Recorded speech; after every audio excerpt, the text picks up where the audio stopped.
Hi everyone, welcome back to my channel. My name is Amanda Rose and I am a high school teacher in Brooklyn, New York. I have decided to talk about my first week of remote teaching.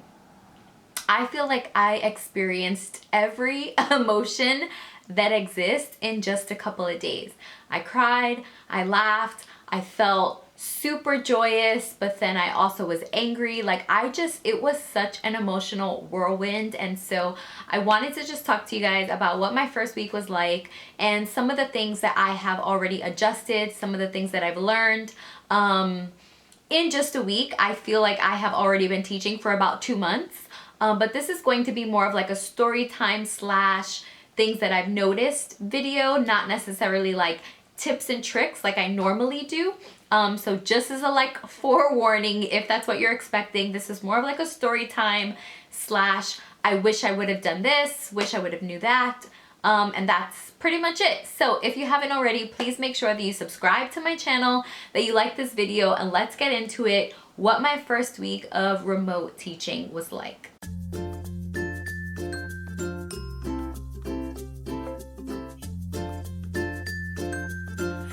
So first thing is, I have to update you guys and let you know that I am fully remote right now. I know I had done a video in the past where I was discussing possibly going into the building, and right now my school, which is a charter school, has decided to go fully remote. So right now that is our experience.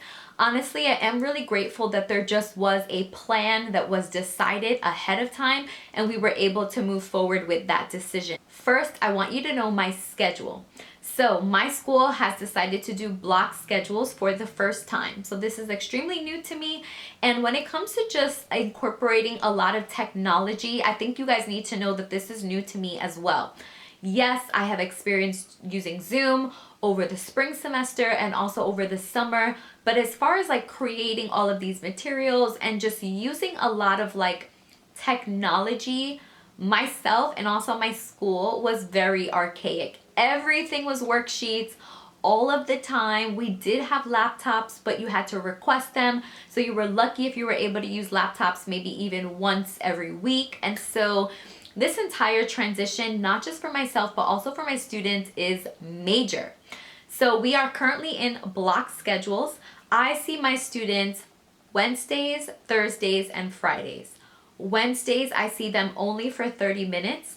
Thursdays and Fridays, I see them for 90 minutes. So that's the block schedule, Thursdays and Fridays. So adjusting to a block schedule, adjusting to creating everything online, trying to figure out new and different ways to engage students while still teaching.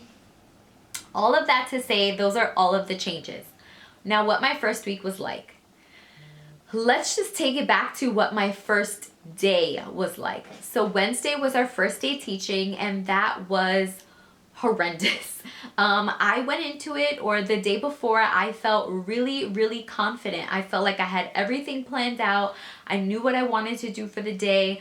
I knew that my co-teacher and I wanted to do breakout rooms so that students can do get to know me activities. I did an entire video dedicated to get to know me activities using breakout rooms. And at about 6 p.m. Tuesday afternoon, my school sends this video explaining that we cannot do breakout rooms unless there is a teacher present in the breakout rooms. Now, you need to know that we have over 50 students in our class, and so having breakout rooms with 2 to 3 students, even 4 to 5 students, was impossible because there's only 2 of us. There's only 2 teachers. So right there, it was just like a punch to the chest because everything that I had planned for Wednesday was centered around using breakout rooms. And at 6 p.m. at night, after I had crossed every T, dotted every I, we were told we could not use them.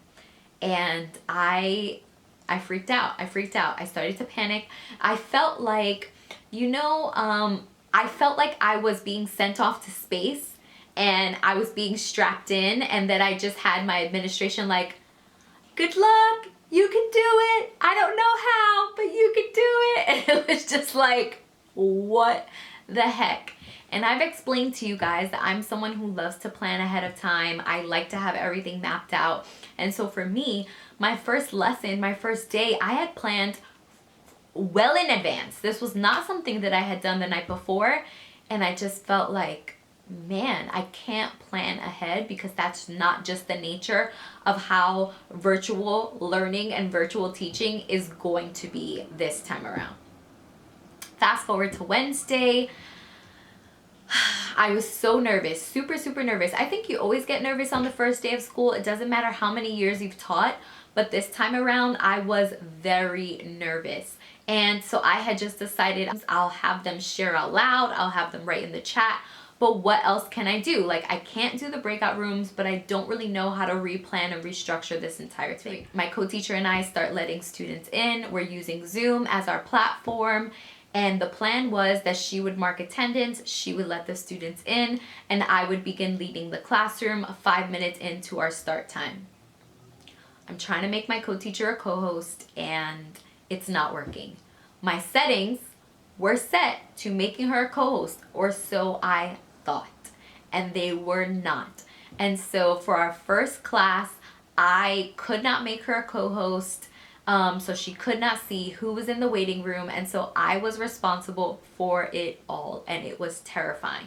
I was responsible for letting 80 students into our class, making sure that they were the right students that were being let in, then beginning to lead the classroom, making sure that my chat was on at the right time, making sure that it was off at the right time. It was just a mess, and everything that I thought was set and ready to go wasn't.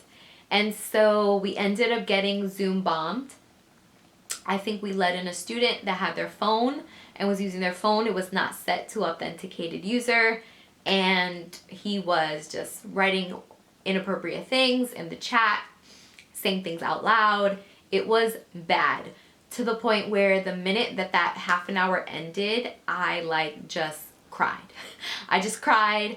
I bawled my eyes out. I was trying to hold it in for so long, but I think the stress of knowing that my plan just wasn't going to work, and then not really taking the time to prepare for Wednesday or make the adjustments, and then for the Zoom bomb to happen, it was just it was bad. It was really bad. And I remember my husband looking at me and being like, are you okay? You know, what's going on? How can I help? And I'm like, you can't help. He's like, do you want me to get food? No, I'm not even hungry. I didn't know how to feel. I just know that I felt so disappointed, and I was so angry because it was the first day that I was able to meet with my students, and that was the experience that they had, and I felt terrible. I really felt terrible about it. So what ends up happening, I'm like, you know what, this cannot happen again. I go over my settings. I make sure that for sure the co-host option is in. My co-teacher and I, we meet for a Zoom. We plan out all the settings. We make sure that the chat is only to chat us when we're leading, and then when it's time for them to share out, we open up the chat to the public. They're not allowed to chat each other. They're not allowed to share files with each other. We made sure that the security features were on lockdown. And I know that a lot of times it's oh, well, teachers want so much control, and I've seen all of these Instagram posts about relax with the control. But the truth is, there are certain things that we have to be able to control, like the chat features, like the mute features, not giving students the ability to change their photo once they're actually in the Zoom, because they can change their background photo to something really inappropriate. So you have to be mindful of all those things, and those are things that, as the teacher, as the adult, as the authority figure, as the one responsible for security, that you do have the control over those options and those features. So if a student does not want to show their face, fine, but it has to be a picture of themselves, and making sure that your chat features are set in. So all that to say, Wednesday was a mess, and those were the lessons that we learned quickly. Only allow students to chat us when they come in. When you want discussion, make sure that you allow the chat to then now be public, and then go back to just them being able to chat you, and then go public and chat you. Make sure that everyone is muted upon entry, and that if you want someone to speak, you have to then go scroll and ask them to unmute themselves. So these are just all of the things that I've learned specifically using Zoom. And when I was teaching summer school, I had such a small group of kids, maybe 12 kids. And so it was so much easier to manage. But if you have large class sizes like myself, all of these features, in my opinion, are necessary. Now, Thursday, I had all of those features set in, and class went so much better. So much better because I was able to control who was speaking. We took our time looking in to see which students were being let in. I didn't feel frazzled trying to like lead the class, let students in. My co-teacher was able to successfully let the students in, mark their attendance, check to make sure that we were letting in students that belong there. And then also only authenticated users. We click that option because only students who log in with their email addresses will be allowed in. If it says if you do not have the authenticated user option on, then students even using their phones will be allowed to log in. And in my opinion, that's a no-no, because you could have the same student in twice. You can have a student in through their laptop and a student in through their phone. So then if your school does use the authenticated user version, at some point only students with their school email addresses will be allowed to log in, which is like the top notch of security. But until then, make sure that your features are authenticated users only, that they are muted upon entry, they are only allowed to unmute when you let them. And for me personally, I like having the chat only to the host option when they enter. And then when you want to have discussion, you can open that up as well. So Thursday and Friday, that was our setup. It was so much better because for the 90 minutes, we did instruction and setup and went through Google Classroom procedures.